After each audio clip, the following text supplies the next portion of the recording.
2002 തൊട്ട് നടക്കുന്ന കേസ് അതുവരെ ഇവരെ പലവട്ടം കോടതി വിളിച്ചു, പോകത്തില്ല, ഇവരുടെ കയ്യിലായിരുന്നല്ലോ അധികാരം. അല്ലെങ്കിൽ ഇവർ പറയുന്നത് പോലെ ഇവർ കൊണ്ടുവന്ന ED, ഇവർ കൊണ്ടുവന്ന NIA, ഇവരുടെ കയ്യിൽ കൂട്ടിലെ തത്തമ്മയുടെ കൂട്ടിരിക്കുന്ന CBI എന്നൊക്കെ പറഞ്ഞിട്ട് ആരോപണം വരുന്നില്ല. അപ്പോൾ ഇവരെ വിളിച്ചാൽ പോകത്തില്ല. കാരണം അധികാര സ്ഥാനങ്ങളിൽ നമ്മൾ പലവട്ടം പുറകോട്ട് പരിശോധിക്കുമ്പോൾ കോൺഗ്രസിന്റെ നേതാക്കന്മാരും അല്ലെങ്കിൽ ഈ പറയുന്ന നെഹ്റു കുടുംബവും അവർക്കെതിരെ വരുന്നതൊന്നും അല്ലെങ്കിൽ നിയമപരമായിട്ട് കൈകാര്യം ചെയ്യാത്ത അവസ്ഥ, നിയമത്തിനപ്പുറമായിട്ട് നിൽക്കുന്ന ഒരവസ്ഥ. അങ്ങനെ കോടതി വിളിച്ചിട്ട് ചെല്ലുന്നില്ല. 2014 ശേഷം ഈ കേസ് മുറുകി.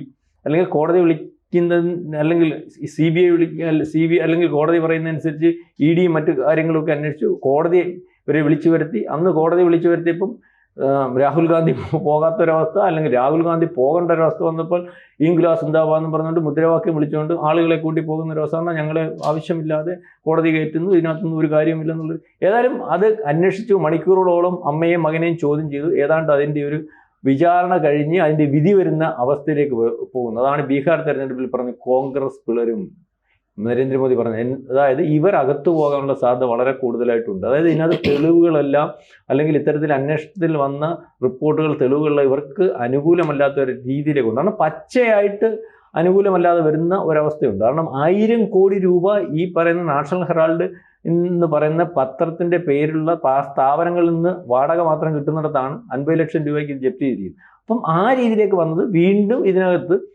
ED ആവശ്യപ്പെടുന്നു, ഈ ഡൽഹി പോലീസ് കേസെടുക്കുന്നു. ആ അതാണ് തള്ളി. അപ്പോൾ ഇപ്പോഴും കർണാടക കണ്ടോ മൊത്തത്തിൽ അഴിമതിയാണ്, കുഴപ്പമാണ്. അതിനും മോദി രാജിവെക്കുന്നു. മോദിക്ക് എന്തോ കോടതിയായിട്ട് കാര്യം, മോദിക്ക് എന്തോ ഈ കേസ് കേട്ട് ഇവരിപ്പോഴും ധരിപ്പിക്കുന്നത് BJPയുടെ താല്പര്യപ്രകാരം എടുത്ത കേസാണ്. അല്ല, ഈ കേസ് വന്നു അതിനുശേഷം ഈ നമ്മുടെ സ്വാമി ഇതിനകത്ത് ഇടപെടുന്നു.